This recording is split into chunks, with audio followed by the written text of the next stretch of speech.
There are three most common ways to go scuba diving. You've got shore diving, where you simply walk into the water and you then just surface swim to where you want to go. You've got day boats, where you board a small boat that will buzz you to the dive site and back in a day. And then you have liveaboards, which are larger boats with cabins and galleys, so you can head out for days and even weeks at some liveaboards. But how do you know if you're ready for a liveaboard? Hi, all of you awesome scuba divers out there. Welcome to the Scuba Diver Magazine channel, your favorite place for the latest scuba diving news and gear reviews. Yeah, liveaboards are a great way to reach further to reach dive sites at a comfortable time when they're less busy, and you generally have much more space than day boats, and you can very quickly rack up your dive count upwards of 4 to 5 dives every single day.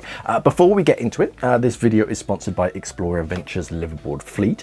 If you've been thinking about booking a liveaboard, they're a really good place to start because they've been doing this since 1987, and they offer trips to some of the best diving destinations in the world, including places like the Galapagos, Maldives, Indonesia, Palau and the Red Sea, Turks and Caicos, and much more. What I like about them is that they're not just selling random trips. Their team helps match you to the right liveaboard and itinerary for your experience level and the kind of diving that you actually want to do. So whether you're looking for a bucket list adventure or you're planning your very first liveaboard, Explorer Ventures makes the whole process feel a lot less overwhelming. They focus on the full experience too, from the booking side to the time that you're actually on board with experienced crews and dive staff, and even some land excursions as well.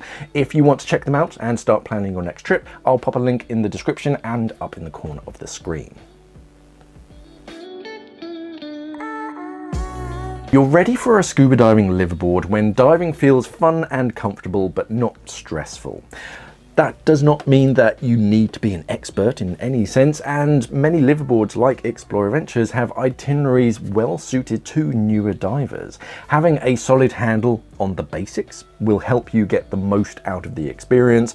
You should be able to comfortably kit up, control your buoyancy well, stay aware of your gas and no decompression limits, and handle the small everyday situations underwater.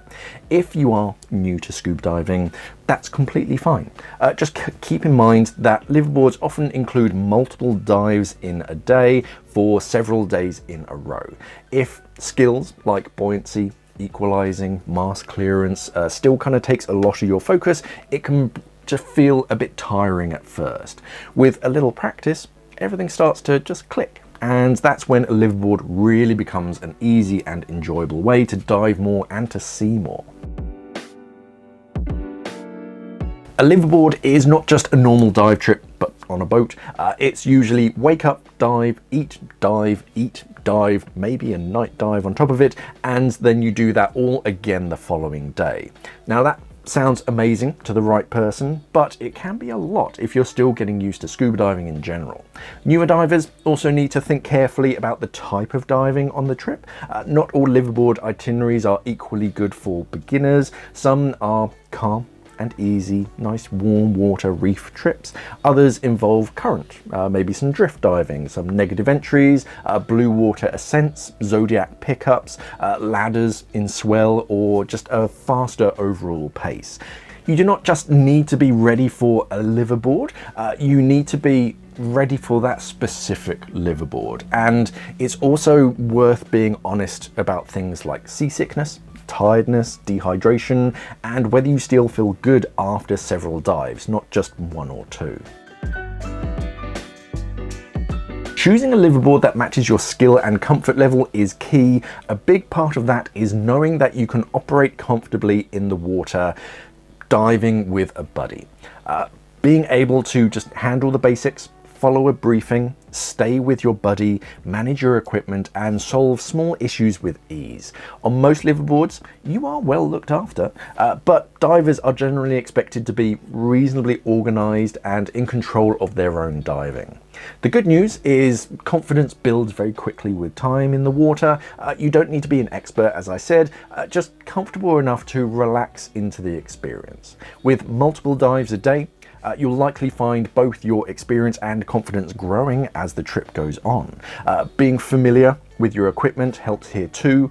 When your setup feels very simple and predictable, it's easier to kind of settle into the dive and just enjoy the diving. This is probably the biggest one, especially for new divers. Being new does not automatically mean you're not ready for a liveaboard. There are many great options and itineraries for new divers, especially with Explorer Ventures. It does mean, however, that trip selection is really important. A relaxed, beginner-friendly itinerary with easy diving and good support can be a fantastic way to improve quickly. A demanding, high current, fast-paced itinerary can do the opposite and maybe knock your confidence a bit. So really the question is not, am I ready for a liveaboard? It's, which liveaboard am I ready for? If your skills are solid enough that diving feels fun rather than stressful, if the pace sounds exciting, and if the trip matches your actual comfort level, then you're probably in a really good place. The best liveaboard for a new diver is one where you can still learn, you can build confidence and enjoy the experience, not one where you spend the whole week just, trying to keep up with everyone else. Do you need all of your own dive equipment? No.